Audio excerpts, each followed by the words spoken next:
Nicole and I are from Communicate Health. So many of you, if you've attended any of these trainings before, you've heard a little bit about Communicate Health. So I won't say a whole lot, but basically we are a health communication company, as the name of our company implies. We are all about making health information easy for folks to access, understand, and use. I am the content strategy director at Communicate Health. So I lead our team of content and communication strategists. So we are the folks who write all the things, basically, and social media is part of that. We do quite a bit of social media for many of our clients and many of our projects. And let me pass it over to my colleague, Nicole, to introduce herself. Thanks so much, Andrea.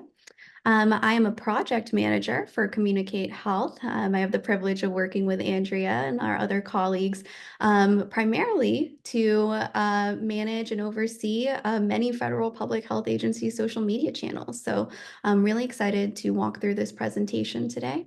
Thank you so much. Pass it back to you, Andrea. All right. And before we move on, I will say that we are happy for you to put your questions in the chat box throughout the training. I know there's a Q&A box too, but if you just want to use the webinar chat, that way we'll just have one place to look. And Nicole and I will do our best to monitor the chat throughout the training and answer them in real time if we can. If we don't get to everything or there's something we can't answer, we're also happy to follow up after the training, and we are planning to save time for questions at the end as well.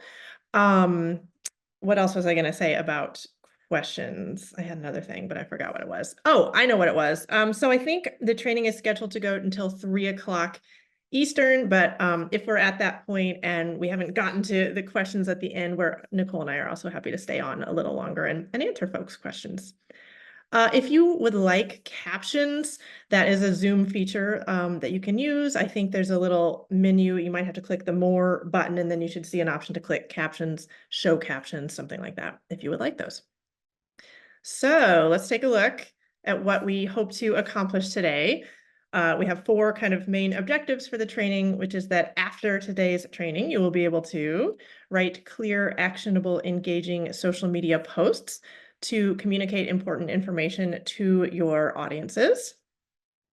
And I've seen information about the chat being disabled. So maybe we do need to use Q&A. Emily or Lola, I don't know if you can clarify that for us, and you can maybe put in the chat or in the Q&A, let us know. Yeah.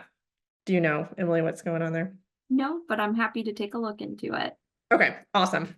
Oh, now it works. Okay, I don't know, maybe there was a delay. All good though. Either way, I've got the Q&A and the chat open, so we can watch stuff come through. All right, what is our next objective? That you will be able to effectively use hashtags and emojis in your posts, kind of a fun aspect of social media writing that doesn't apply to other types of writing, or maybe it's not fun. Maybe it's annoying and scary to use hashtags and emojis. I don't know how you feel. Next, increase engagement with your social media content. So these will be tips that are not just writing tips, but other ways that you can hopefully increase your audience's engagement with your posts. And then finally, we'll talk a little bit about using alt text to help make sure your posts are accessible. So let's start off with, assuming you all can use the chat, can you share an emoji that represents how you feel about social media? There's a little emoji button down at the bottom of the chat that hopefully you can click and see your whole selection of emojis. Maybe I'll even start us off. How do I feel? Yeah, that's a good one. Party. I like that one. I don't know what I would say. What is that with the unamused? I like that one. Kind of smirk, upside down smile. I see. These are good. Yes. Confusing, maybe. Eye roll. I feel that a lot as a 41-year-old. Oh, what is that one? Oh, yes. These are great. Thank you. So, okay. So we have a broad spectrum of feelings about social media, which makes sense. They're still coming. I love it. Okay. Well, no matter how you feel about social media, I think you can come out of today's training with some hopefully practical advice to at least make you feel like you can use it more effectively, or maybe it'll be a little easier to use. All right, so why is social media important? Just want to start here getting us all on the same page. Basically, it is a well-established health communication outreach tactic. So in other words, it works. It's easy to use, and it lets you really quickly and effectively reach large numbers of people. And as you know, that can be really, really important if you are communicating about something like a disease outbreak or a natural disaster that just happened or a foodborne illness that is spreading, any type of emergency communications, right? Being able to communicate quickly to large groups of people is key. And just one more note, as you can see here, research actually does show that campaigns create longer lasting behavior change in their audiences when they include a social media component. So that is a very good reason to not just put your info on your website and in fact sheets and things like that, but to also share your messages via social, no matter how you may feel about social, because a lot of people are looking there. All right, one more question, and then I won't ask you any more questions for a while. I'm curious, what's the biggest challenge you face, or maybe just a challenge you face when it comes to using social media to communicate your messages? And I know it'll take you a second to type, so I will pause, take a drink of my tea, and see what comes into the chat. Oh, a smaller following, interesting. Growing followers, right? You want to reach more people. Anybody else?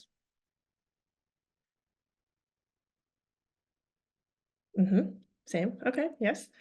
Catchy captions. Yeah, I know. We want to be cute, on social. It's a different style of writing. It can also give us some creativity though, which is nice. We don't always have that in other forms of writing. Backlash and conspiracy theories. Yep, that is a big one. That is a big one. And that is tough. And we could do a whole training on that for sure. All right. Difficult to understand content. Yes. So, and we will talk a little bit about that and how to, break down information clearly, but that is tricky because as you know, social media has limited space. All right. Feel free to keep putting answers in the chat, but I'm going to move us on and start by going over some tips for identifying your audience. So who do you want to be communicating with via social media? And who is actually following you on social? And we'll talk a little bit about tailoring your content to different audiences. So identifying your priority or intended audience really lets you focus your messaging on the people who are going to benefit from it most. So these are examples of questions you want to ask yourself when you are, you're getting ready to communicate about a particular topic, and you think you sort of know who you're going to communicate to, but if you can really narrow that down, how old are these folks? When are they usually online? Level of education? What content are they most interested in? Again, those are just examples, but the more questions you can answer about who you're trying to reach, the more you can tailor your content to meet their needs. So if maybe you're writing a post encouraging people to get their flu vaccine, and you might have a general posts, right, to lots of folks, but you might want to tailor those posts to specific audience groups. So if you want to talk to older adults, for example, and encourage them to get a flu vaccine, you're probably going to use different wording and different framing than you would if you're trying to reach college students or parents, asking them to get their kids vaccinated, that kind of thing. And it can be more effective to talk directly to a smaller group of people. All right. Not letting me go on. Interesting. There we go. All right. You can also use demographic data to find out who is actually interacting with your social media content. And you can pull that data from the platforms themselves. So you'll see some examples of that on your screen, things like X, formerly known as Twitter Analytics, Facebook Insights. If you look at the last bullet, you'll see that there are also different types of software that you can use to pull audience data. We've used maybe all of those at Communicate Health. So, okay, what do you do with this data? Well, basically, social media analytics tools help you track engagement metrics. So what posts are people engaging with? What posts are they not engaging with? Things like that. So you can really, understand your audience's behavior and what seems to be working well and what doesn't seem to be working so well. So you can measure the effectiveness of your different social media strategies and approaches, maybe do more of what is working and less of what doesn't seem to be working. Okay, so on this slide, you will see two posts that appeared on the National Eye Institute's social media channels during Glaucoma Awareness Month. This wasn't this year, I think it was maybe last year, but one of the posts, the one on the left, is for consumers, by which I mean consumers of health information rather than professionals. And then the other post is for professionals in the field, eye health professionals, health educators, things like that. So these posts are about the same topic, but they are tailored to those two different audience groups. And I'm going to stop talking for just a minute so you can read those if you haven't yet, and then we will talk about them.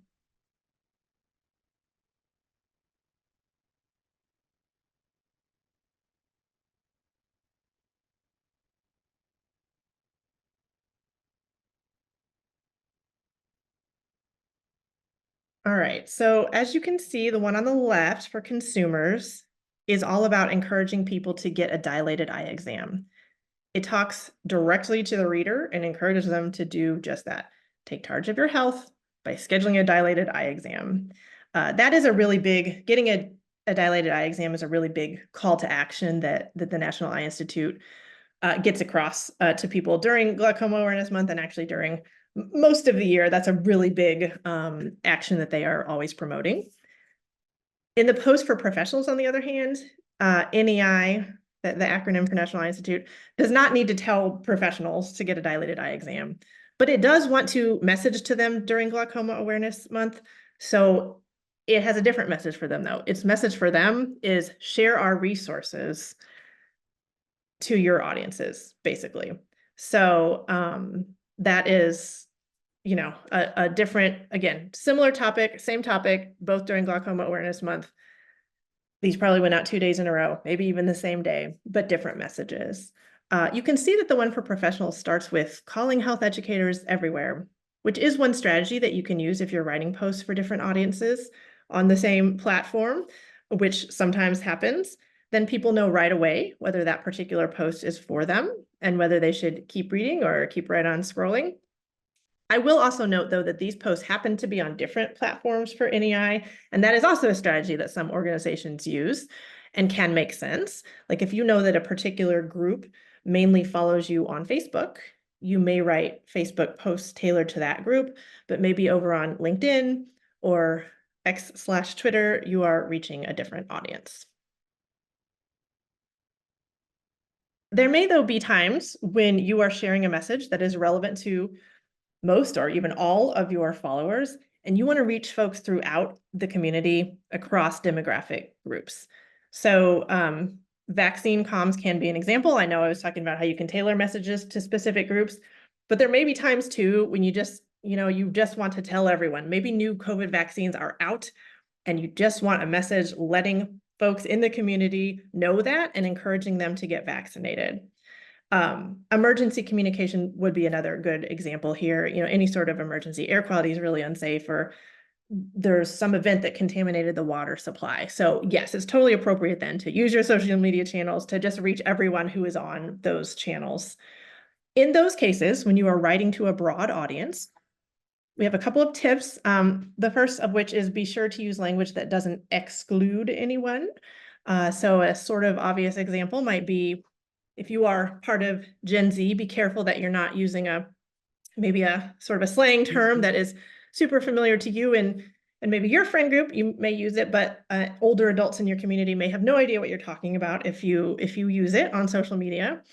Or if you need to include examples of like foods, activities, things like that, just be sure that you are including maybe multiple examples so that you are at least have something there that is like culturally relevant to everyone, rather than giving an example that actually doesn't really apply or feel relevant to a huge or even a small, portion of your community.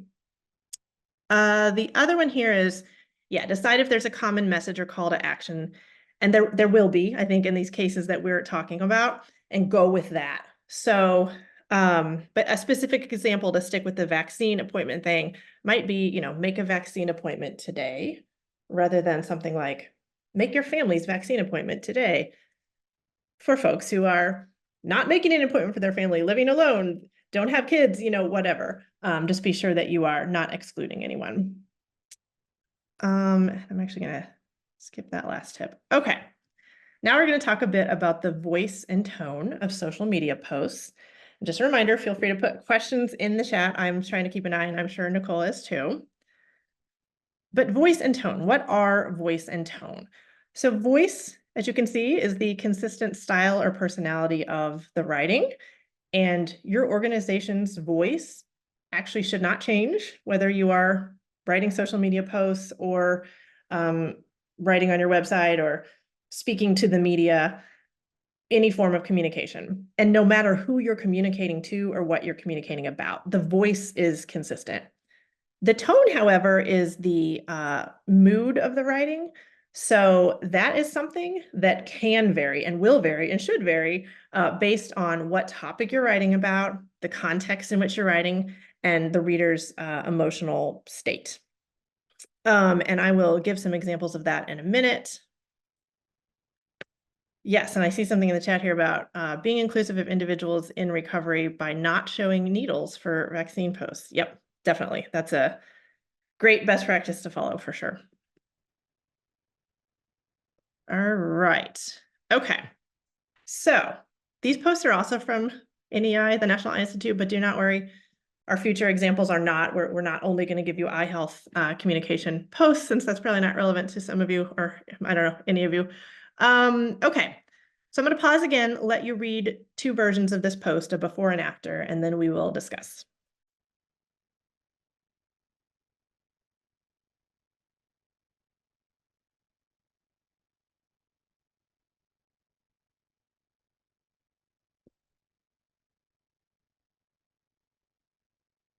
Okay. I'm reading them in my head, but I don't know if I speed read in my head or if I'm giving you enough time.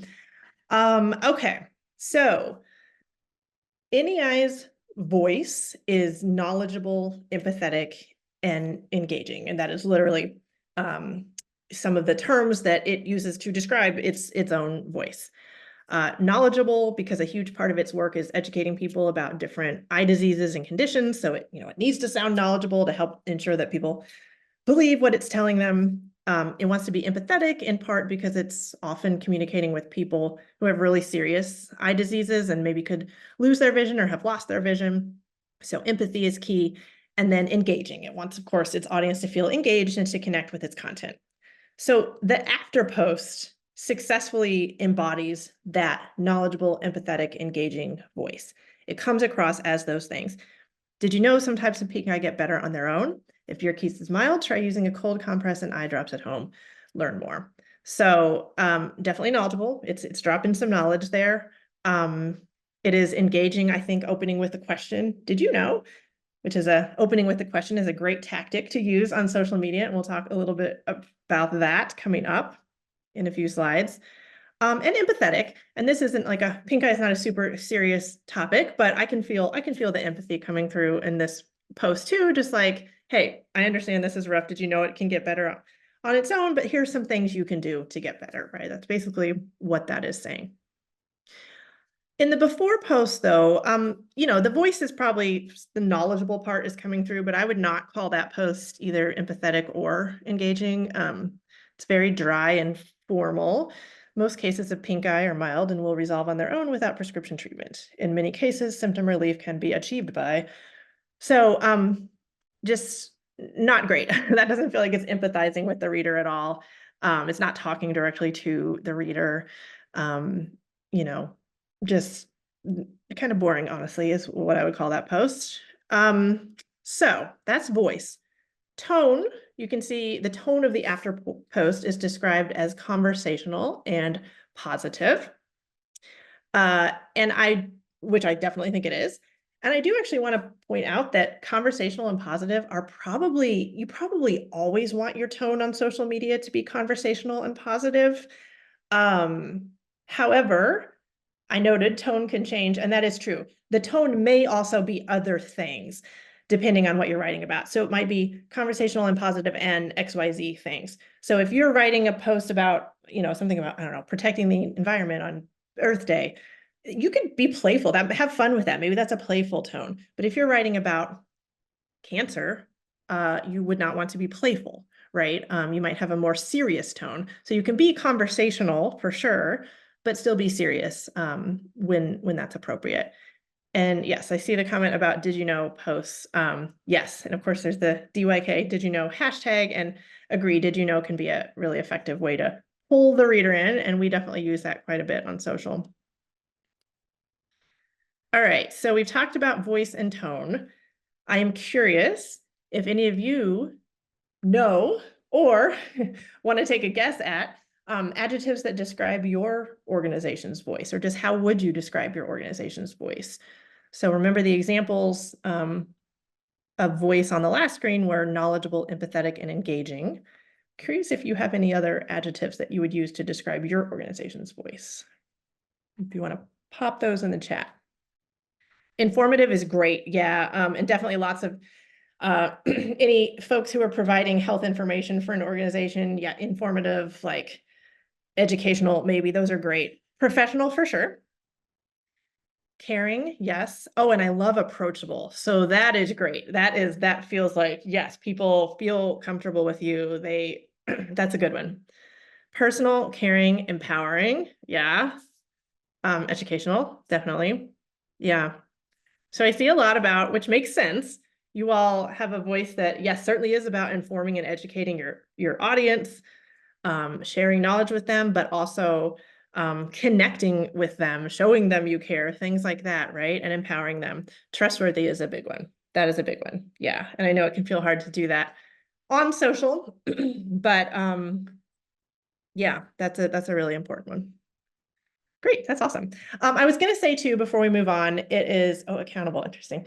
It is a good idea, if you haven't, and maybe some of your organizations have, to like officially define and establish your organization's voice. And this isn't just for the purposes of writing social, but for anything that you're writing. And so when I say officially define, I literally mean like documenting somewhere what is your organization's voice, whether you have like a content strategy or something like that. The voice of our organization is encouraging, so people feel motivated. It is helpful, but not prescriptive, something like that. We do it in that it's this, but not that. That's often how we define it. But the purpose of doing that is just to help make sure that everyone who drafts content for your organization is using a consistent voice and is speaking to your audience in the way that your organization wants. So, okay, let's do tone really quickly. So, how might the tone vary for these? Let's start with holiday travel safety. Like, what might the tone be if we're writing about holiday travel safety? So thinking about folks, going on road trips for Christmas or flying somewhere for Thanksgiving, that kind of thing.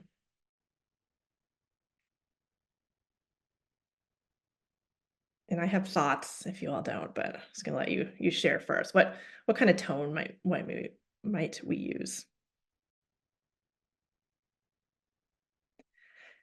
Upbeat for sure. Yeah.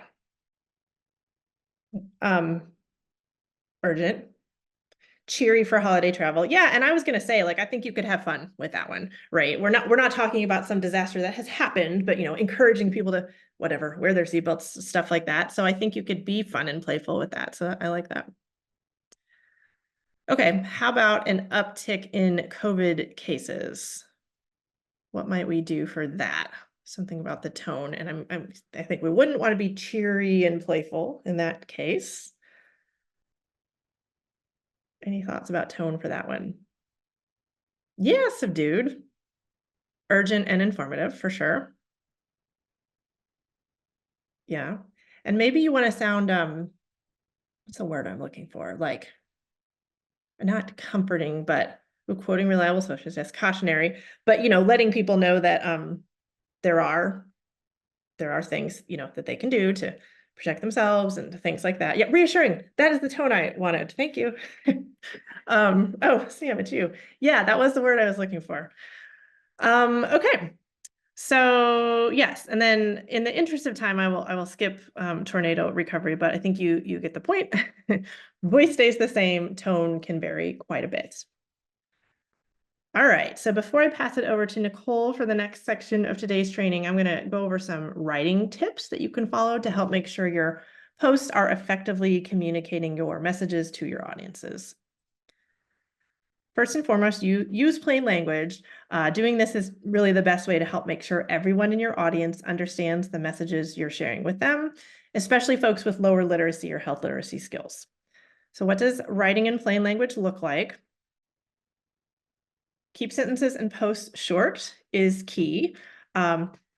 Generally speaking, shorter is better, and that is especially true on social media where people are scrolling and scrolling and may not pause to read a long post. And sometimes you're limited in how much you can post on social anyway.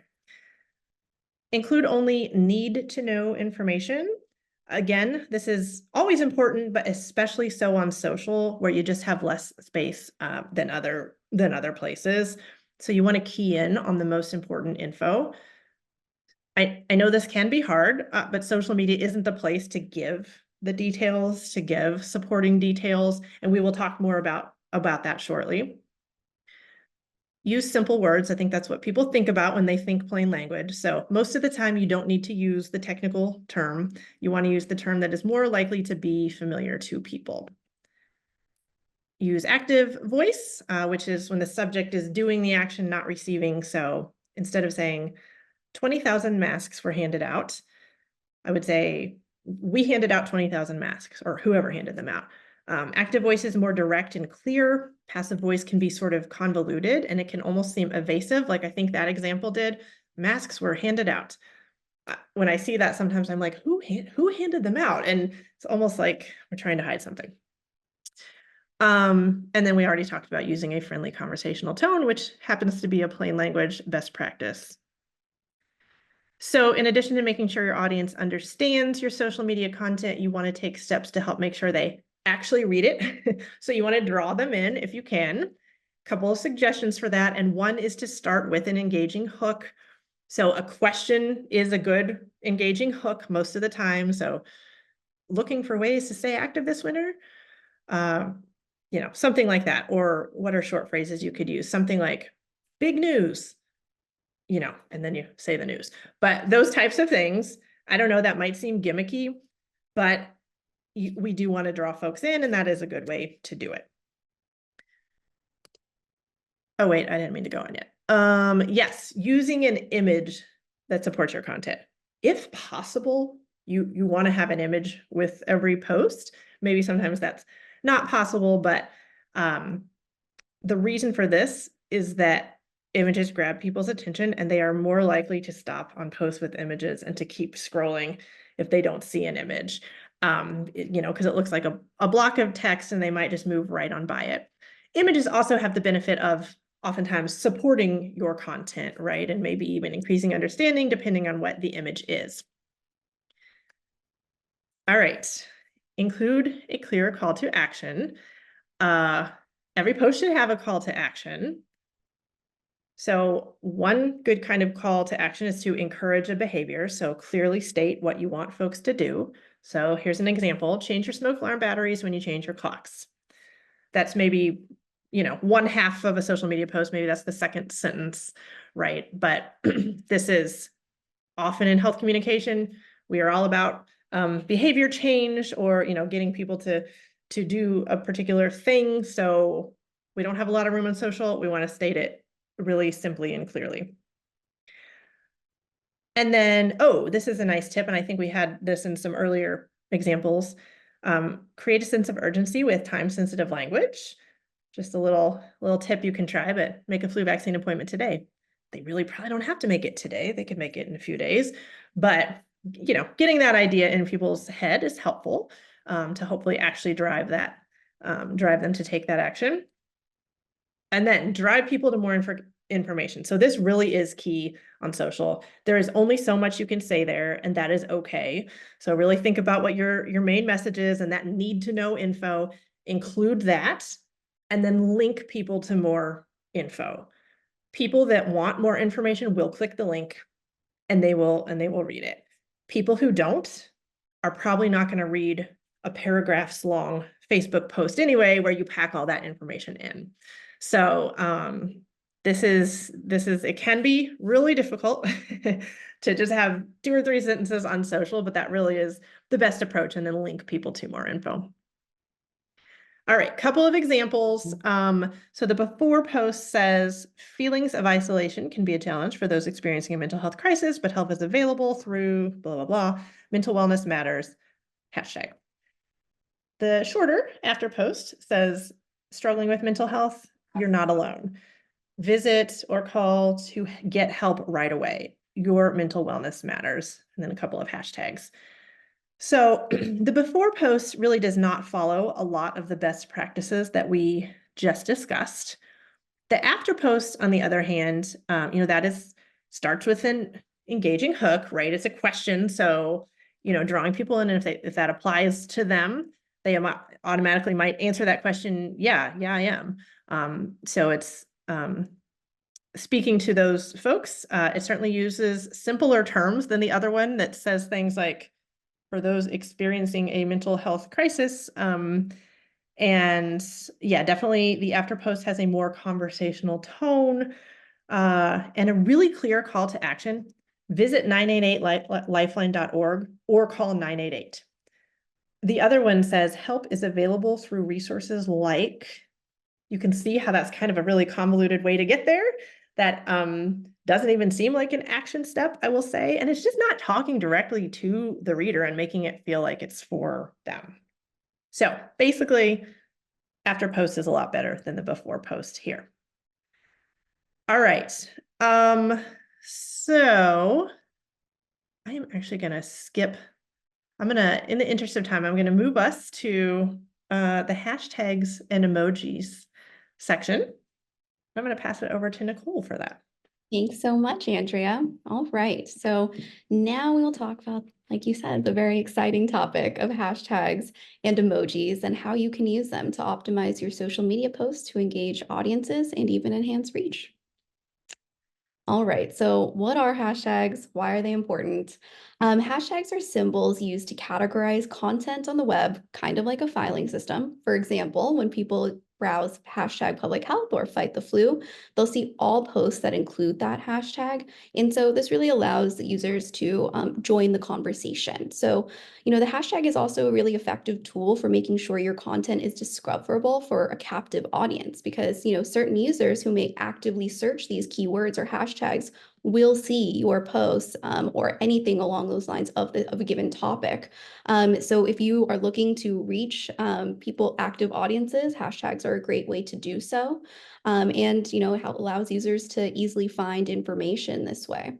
Also, if used correctly, hashtags give context to your social media posts and can help people who are already interested in the topic find your brand and also expand your content to influencers or active followers. All right, next slide. So best practices for hashtags. So we have research hashtags before you use them. Sometimes maybe they're hashtags that are not associated exactly with what you think they are. So it's always good to do a little bit of research before publishing a post with one. We'd also want to make sure that we're using hashtags that are similar to organizations like yours are using. So I know we already discussed hashtag DYK. This is a really fun hashtag that a lot of companies, organizations, accounts use to share some interesting new information that you may or may not already know. We also have examples like hashtag flu vaccine, local health. This one might be used to highlight specific local health related news or initiatives, so it might be particularly relevant to your work. And then we also suggest maybe using hashtags related to national health observances. Here we have an example of, you might use Healthy Vision Month, for example. And in general, it's important to capitalize, use camel case for your hashtags. It makes it easier for folks and audiences to actually scan and read the post a lot quicker. And, hashtags can be occasionally a little bit long, so those capitalizations definitely make a difference. Also note, there are no definitive answers when it comes to which hashtag you should use or how you should use them. It's just a matter of, doing some research and making sure that, your hashtag strategy aligns with your audiences and also, what the tone and voice of your messaging, like Andrea just discussed. All right, next slide. All right, so using hashtags. So we have some step-by-step here. So check a hashtag's popularity by searching for it on the platform of your choice. Choose hashtags strategically and don't overuse them. It can be a bit distracting if you have too many hashtags in a given post. We also note that if a hashtag fits into your message, you can actually integrate it into the text as opposed to adding it at the end. And we also note if a hashtag doesn't fit exactly, we can include it at the end of the post, vice versa, if it doesn't fit in the message directly. So in this example that we have here, we note hashtag GFF community at the end of the post. And we also spell out the full name of Getting Further Faster Community of Practice earlier in the content. So there's reference to both and it will be clear to readers. All right, and now the very fun discussion on emojis. So what are emojis? Why are they important? So emojis are small icons used in digital communication to express emotions, ideas, or concepts visually. As we noted, I think emojis can make messages really fun. It can change the tone of your overall messaging on your platforms.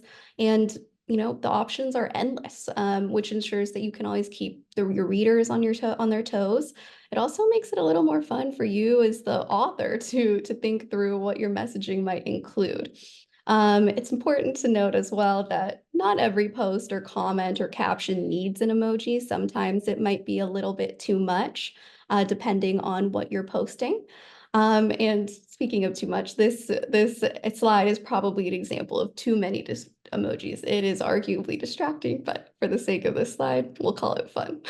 And Nicole, can I jump in really quickly with sort of breaking news, something I just read earlier today?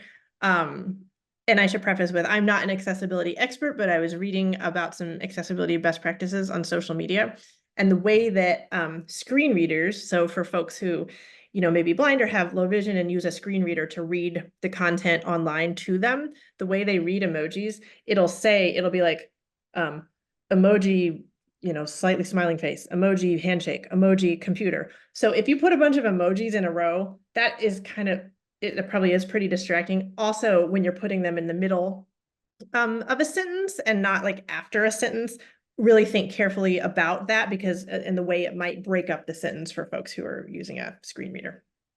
Absolutely. Thanks for naming that, Andrea. Yeah, so that's a really great best practice to note for emojis. In addition, again, we want to choose emojis that are relevant to the content. We don't want to use too many of them as it could be a bit distracting. And we want to be appropriate, right? So we're thinking a lot about the topic of what we're actually promoting or what we're discussing in our posts, and that might inform which emojis we would use or whether we would use them at all. And very important, they don't replace words. So emojis are seen as additions, not replacements in your text or as you're developing your materials for social media. So we might also name it's important to, before you publish, read it again, consider all of these things, and make sure that you're being sensitive to the topic that you're drafting. All right, so in this slide, I'll pause a little bit to give you all an opportunity to read these sample messages, but here are some examples where we include both hashtags and emojis while also using some of the tips and tricks that Andrea noted earlier on how to draft content for social media. So I'll pause here for just a second.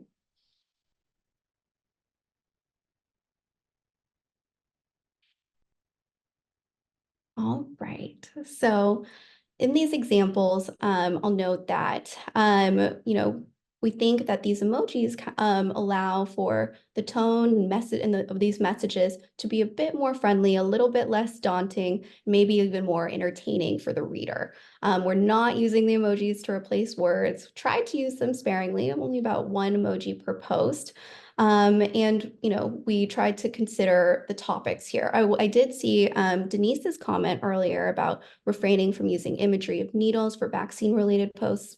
Social media is always evolving, so we really appreciate that note. I might suggest if we were to swap out that emoji for this example concerning measles outbreak, we might swap it out for the doctor or nurse emoji or maybe one of the other medical related emojis to add to this post here.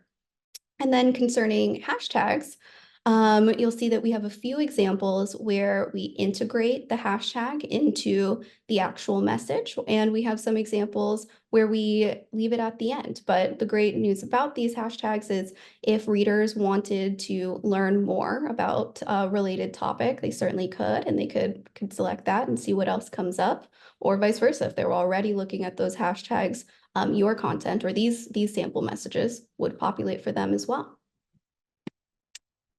All right. So now we have another discussion question. So I will give you all a second to respond in the chat. If you could please consider the first hashtag, fight the flu. What do you think is working well or what isn't working well here?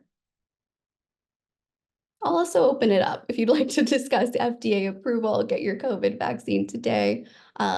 Just share anything, any feedback you have with these hashtags.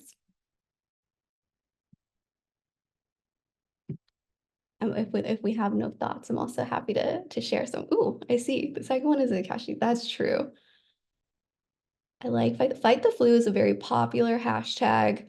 You'll find a lot of flu information there, so that might even encourage somebody to use this just because it's already so popular and frequently used across federal health agencies and local health departments and whatnot. The lowercase of the FDA approval makes it very difficult to read, so I would be hesitant to use that as is for sure. The third one is quite long. I think maybe there is opportunity to cut that up a bit, and there might be a better way to find vaccine-related information outside of that hashtag. Yeah, absolutely. It could be multiple hashtags. Thank you. This is all great. This feedback is certainly accurate, so thank you so much. All right, so now we'll learn about tips for increasing engagement on social media. Okay, so number one, create interactive content. So this might look like creating polls or asking for responses on posts. The bottom line is we really want to invite users to engage with your page and help audiences feel heard. Number two, respond to comments, direct messages, and mentions when possible. We understand that engaging with every type of post and replying to everything, you might not have capacity for that, which is fully understandable. But there might be ways to streamline and prioritize some level of response. So that might include, having pre-drafted responses for your more frequently asked questions or comments. You might consider just liking or reacting to a comment instead of actually responding as well. Three, we suggest tagging other organizations and sharing their content. This could be like retweeting or reposting another organization's posts or resources. This gives you an opportunity to highlight and boost other pages, which we'll discuss in just a second, actually.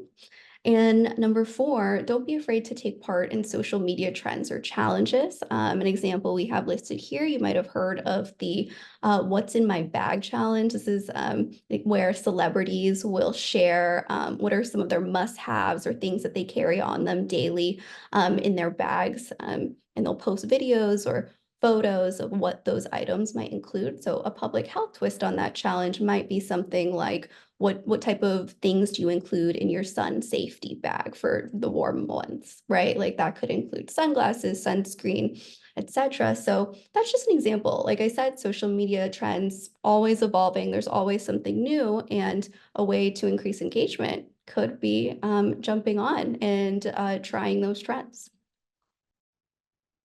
We also have a tip here to partner with other organizations to reach different audiences through social media. So if there are audiences who you struggle to reach, you can consider who you might partner with to help you reach those specific audiences.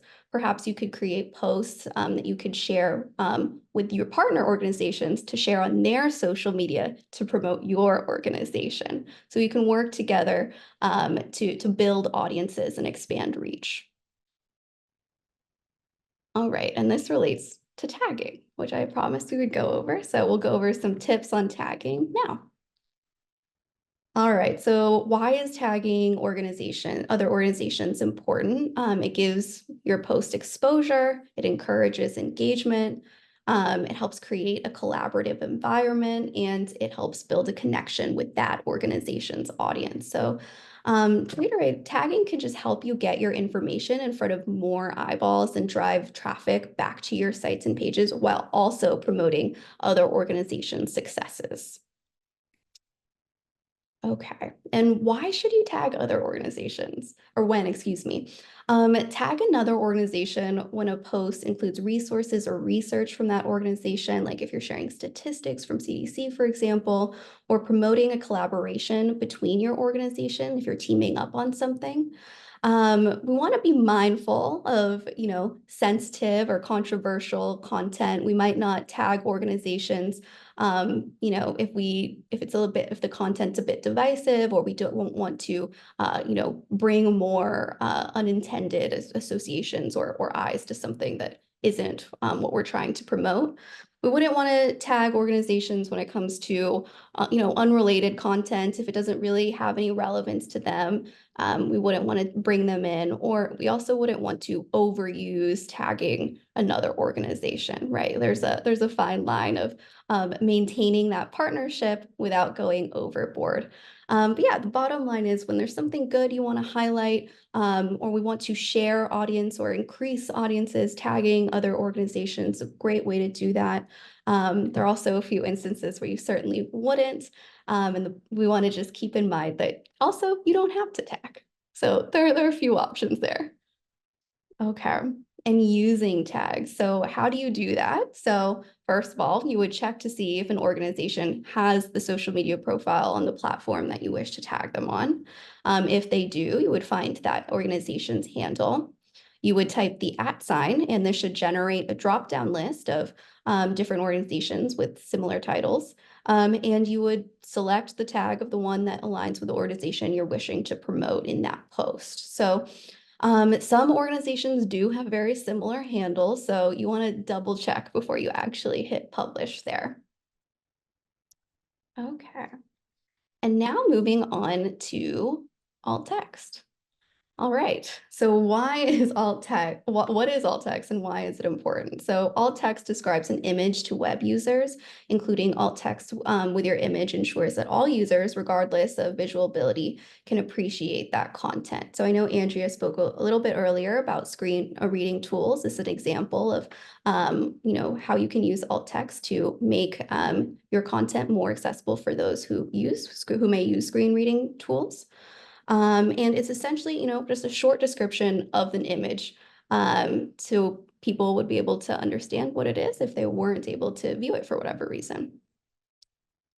All right, and using alt text on social media. So while I talk, we actually do have a video here that will kind of show you how you exactly do that. But in long story short, essentially what you do is you want to think about the image and think about what the image is, and you would write that content briefly to describe what's going on and insert it in the alt text section of the social media platform as a description. So when you actually publish this content, users would be able to click that little alt symbol, and it would show the description that you drafted of the graphic. All right, and we do have an example of an alt text example here. You can see on the bottom left, it shows the image description that says an older adult checking the thermostat in a home. All right, and that brings us to our next activity, which I'll pass back to you, Andrea. Yeah, thanks, Nicole. Okay, so this is our final activity before we wrap up. So I will show you in just a minute 3 different kind of topics that you might want to post about on social media, and you can pick one and draft a post for it. So your 3 options are relating to seatbelt use. So increasing seatbelt use among young adults, or you want to tell residents in the community that, hey, lots of homes have high radon levels, so you should get your home tested. Or maybe there's an outbreak of hand, foot, and mouth disease, and you want to let parents know that's going on and tell them what to do if their child gets sick. So pick one of these topics, take a stab at writing a social media post that follows the best practices we've talked about today. So the plain language writing tips and the call to action and the engaging readers, drawing readers in, and all those things. And, you know, use an appropriate tone, that kind of stuff. Throw in some emojis and hashtags if you want. You don't have to do all the things, but just take a stab at one of these. And don't feel like you have to research like links to include and all that. You can, you know, pretend you're linking to something if you want. So I will stop talking at you and let you do that. And if you want to just start, you know, dropping stuff in the chat once you have one of those written, we'll take a look at a few. So, and again, just pick one.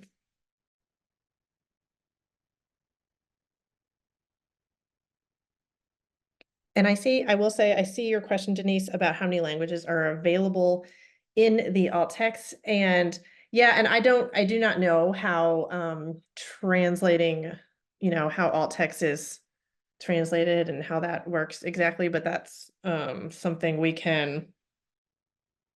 will pull your question and ask our accessibility folks on our end, and we can follow up with Emily and hopefully get you an answer.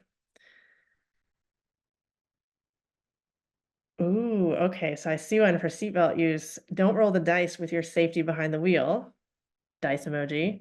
Click it or ticket, which is a common hashtag used for seatbelt use. And I like that. I like that that is really playful. Like you can be real serious. I was looking up examples of seatbelt use posts, and a lot of times they're very much like, you know, listen, your life is at stake, you know, whatever. They're very serious, but like maybe when you're talking to a younger audience, maybe some of these are college students, right? Like maybe that's not the right approach. So I do really like kind of having fun with that. I think that can be a great approach for that audience. So awesome job, and keeping it short too.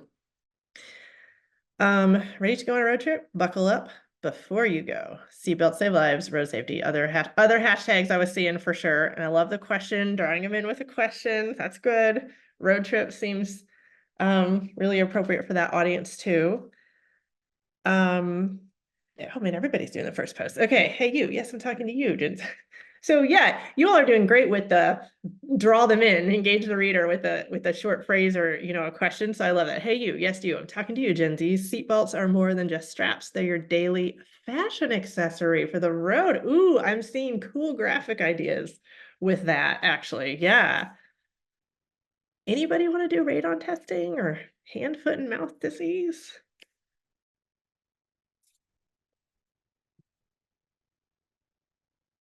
Maybe not.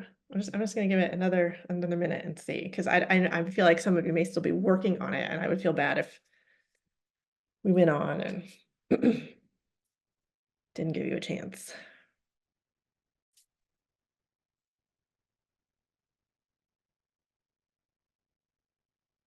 I will just tell you, I played around with some, and for oh, know the symptoms. This must be for hand, foot, and mouth disease. No, you're good. It's hard. Yeah, if you hit enter, it just posts it. With that one, I will say with that post, I played around starting with a attention parents, right? Draw their attention. Maybe then there's an emoji after that, like with a, what's it called? The megaphone one, maybe. Something like that. Did you know that a click can save your life? Oh, click it. Yep. So yeah, kiddo got a rash. It could be hand, foot, and mouth disease. Know the signs and seek medical care when needed. Parenting little ones. Yeah, these are great. I actually don't want to show you mine because I think yours are better. So yeah, awesome job. I think you all are doing wonderful. If anybody else wants to put one in there, go for it. I would love to see what you came up with. But in the meantime, I'm going to move us on so we can wrap up by 3. But again, we will still stay for questions. If anyone has additional questions, we're here for them. So hopefully today you learned a bit about writing clear, actionable, engaging social media posts to communicate important information to your audiences, about effectively using hashtags and emojis in your posts, about increasing engagement with your content, and a little bit about using alt text to help make sure your posts are accessible. So look at us with 2 minutes to go before 3 o'clock. I'm going on here. Emily, tell me if I'm doing something wrong, but it looks like it's time for the post survey, and also for questions if anybody wants to put questions in the chat. Yes, thank you so much, Andrea and Nicole. I have learned so much today myself. Things that I didn't even know. Kind of storytelling within like 2 to 3 sentences on social media is so powerful. So thank you so much.